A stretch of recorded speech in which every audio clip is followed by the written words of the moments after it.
Kadang-kadang dapat kiriman makanan, kadang-kadang enggak. Taruh di Gitu. penjara karena apa nih? Karena bisnis. Karena bisnis, nipu orang.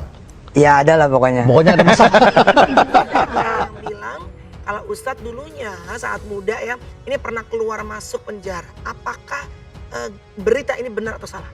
Bukan cuma benar, udah saya tulis. Jadi buku pertama yang saya tulis itu di dalam penjara. Berarti betul ya Tati ya? Ya tapi kita emang orang zaman dulu. Kita orang zaman dulu. Kita di penjara tuh karena pasang badan belain orang. Saya mau orang Berantem. Orang Betawi. Belakangan saya, ini Pak Heri yang cerita ya, bahwa ternyata dengan Yusuf Mansur juga bermasalah. Bermasalah kemudian sampai akhirnya Yusuf Mansur masuk penjara lah gitu. Dibayar, kemudian saya telusuri bersama teman-teman tuh waktu itu masih di dalam tahanan. Kalau nggak salah tuh saya kurang ingat itu apakah di Mabes, apakah di Polda. Saya kurang ingat, tapi saya pernah ke sana tapi saya nggak bisa masuk di sana. Kalau nggak salah di Mabes, kalau nggak salah tahanan itu. Terus kemudian setelah ada vonis pengadilan, saya juga mencoba ke LP Cipinang, Lembaga Pemasyarakatan Cipinang itu. Di sana saya cek ada nama Adiansah ini, dan saya pengen ketemu tapi Adiansahnya nggak bisa keluar. Oh gitu. Nggak mau keluar, bukan nggak bisa keluar, nggak mau gitu keluar. Ya? Tetapi kan di media Yusuf Mansur mengatakan bahwa dirinya itu dipenjara karena pasang badan membela orang, Pak. Nah, Pak Zeni sendiri percaya apa enggak nih, Pak? Saya tidak percaya, 100% saya tidak percaya karena masih ada saksi hidup. Saksi hidup yang tahu permasalahan Yusuf Mansur ketika Yusuf Mansur menggadaikan Yusuf Mansur itu di penjara karena menggadaikan mobil rental, ya. Artinya itu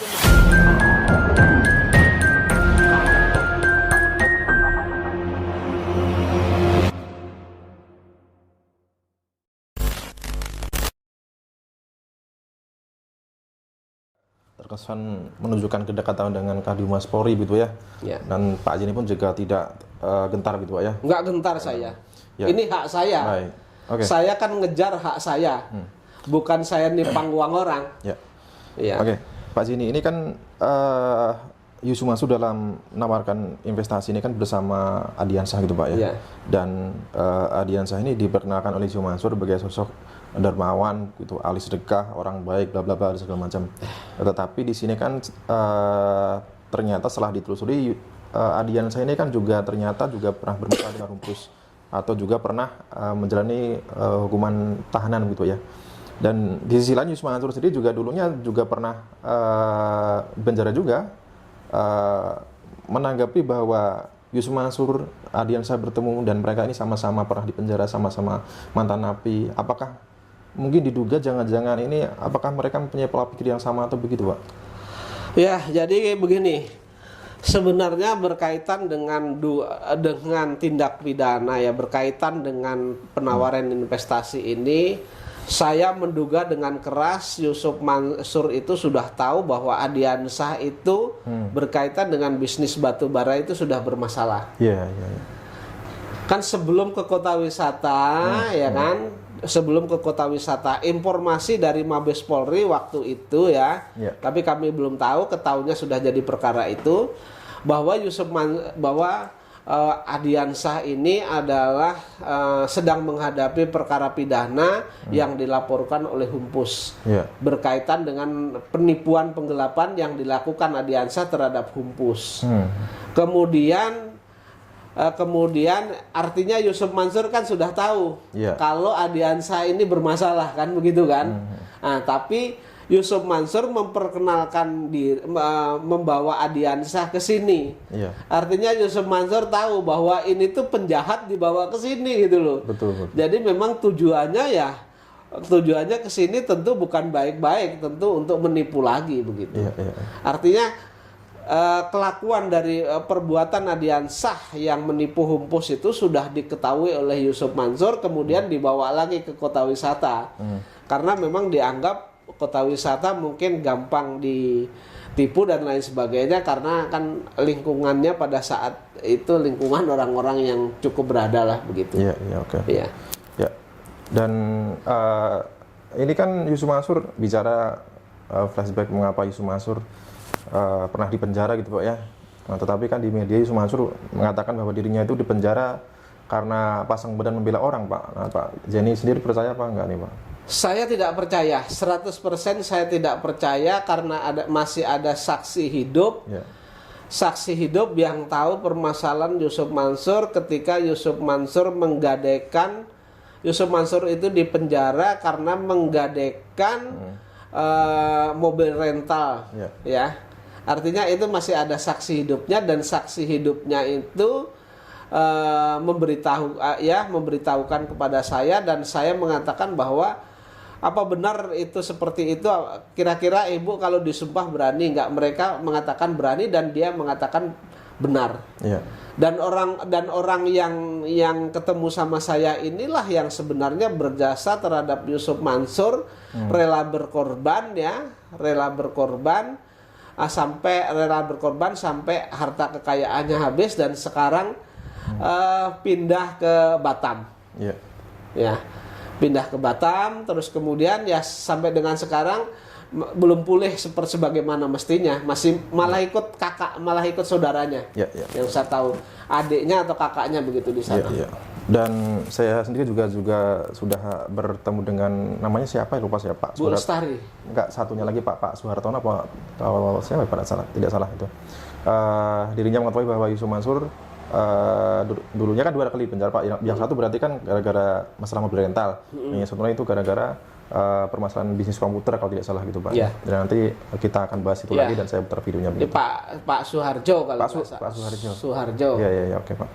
Baik, terima kasih Pak Jenny. Mungkin ada harapan-harapan ke depan terkait dengan saya hanya menunjukkan saja bahwa berkaitan dengan itu, jelas kemarin saya sudah menyerahkan alat bukti ya.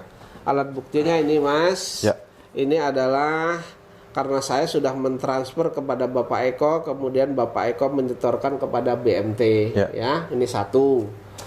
Terus kemudian saya itu tercatat di dalam sertifikat investasi sebesar 80 juta rupiah. Kemudian saya juga pernah menerima bagi hasil, ini kebetulan ketemu. Ini buktinya. Ini adalah kwitansi dari BMT. Kwitansi dari BMT ini ada tembusannya, yang putih yang asli dibuat untuk BMT, kemudian yang diberikan kepada saya ini tembusannya. Di sini jelas bahwa siapa yang menyerahkan uang bagi hasil tersebut, siapa yang menerima. Itu jelas, Mas. Jadi 2 ya. Ini 1, kemudian ini 1. 2. Jelas permasalahannya. Sebenarnya ini adalah sebuah bukti yang tidak terelakkan lagi, tetapi lucu dan anehnya ini pihak Pak Eko Perihantono ini terkesan membantah dan malah lupa diri gitu ya. Pura-pura lupa mungkin, Pak ya. Kalau saya menduga sih pura-pura lupa, jadi bukan lupa. Ya, jadi bukan lupa beneran. Karena memang ya ini Mas, bukti saya transfer, kemudian aku sudah transfer balik nih buktinya. Dan ini untung saya pegang. Itu. Baik. Ya, baik, terima kasih Pak Jenny. Itu dari teman-teman ya. Jadi Pak Jenny kemarin hari Senin tanggal 2 Desember 2024 ini sudah dipanggil kembali oleh pihak penyidik dari kepolisian dan dikonfrontir dengan Pak Eko Perihantono. Dan seperti yang disampaikan Pak Jenny, ternyata Pak Eko Peri terus membantah ya, seperti pembawa investasi ini gitu Pak ya. Atau tempat besar tadi Pak ya. Baik. Ya, sebelum saya tutup Pak Jenny, ini kan nilai total kerugian investasi Jimin Batubara ini senilai 55 miliar Pak ya. Dan belum lagi masalah Paitren, Merdeka, Pak Tukang Usaha dan lain-lain, kayak Syah Mansur, dan itu kalau dijumlahkan mungkin mencapai ratusan miliar. Sedikit-sedikit nanti akan saya ungkap itu. Karena kan memang beberapa orang meminta bantuan terhadap saya, sedikit nanti saya ungkap, karena saya tidak bisa full kan bekerja di sini karena saya juga masih mencari nafkah dan kebutuhan kan. Tetapi sedikit-sedikit saya akan berjalan. Ya, ibaratnya seperti air menetes tapi terus-menerus, insya Allah batu itu akan hancur juga gitu. Baik Pak, terima kasih Pak.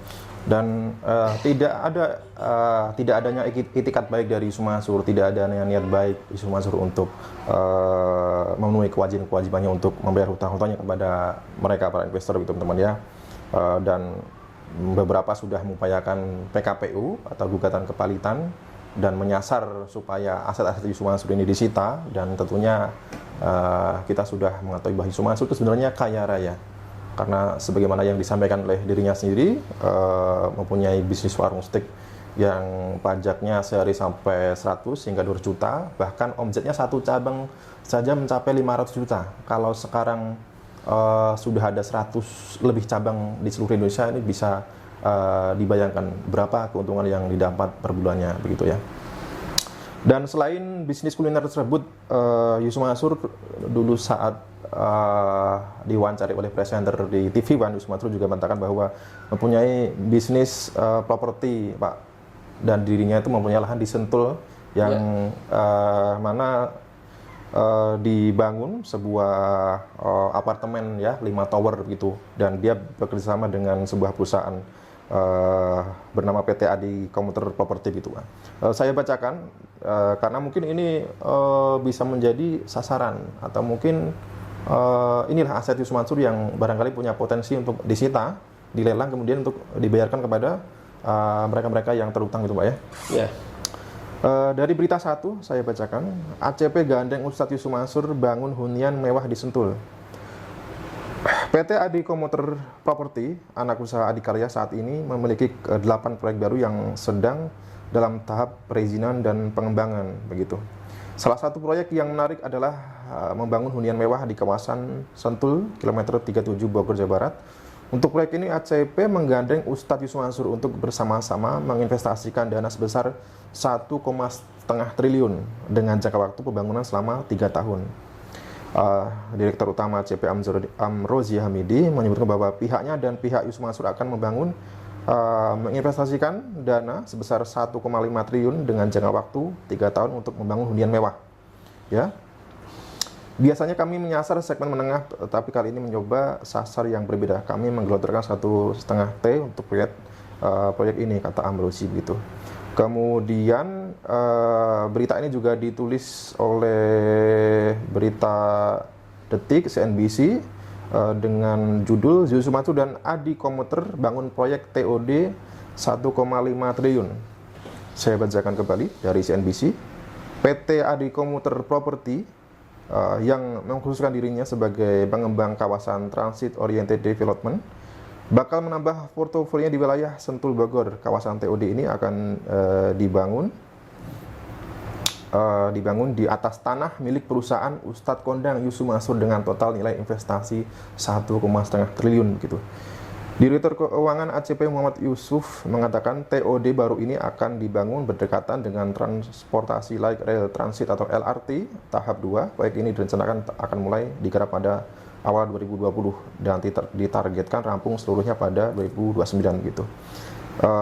Mungkin saya tidak bacakan semuanya teman-teman, nanti saya akan tampilkan di layar, dan diketahui skema pembagian hasil ini untuk lahan itu 50/50 milik perusahaan Yusu Mansur, jadi separuhnya keuntungan ini menjadi keuntungan dari pihak Yusu Mansur gitu Pak ya. Yeah.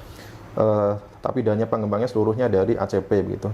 Jadi bisa dibilang Yusu Mansur ini hanya menyediakan lahannya saja gitu Pak ya, dan Yusu Mansur nantinya akan mendapat keuntungan 5% dari investasi properti ini, dan bisa dibayangkan ini betapa kayanya Yusu Mansur. Tapi anehnya, lucunya, untuk membayar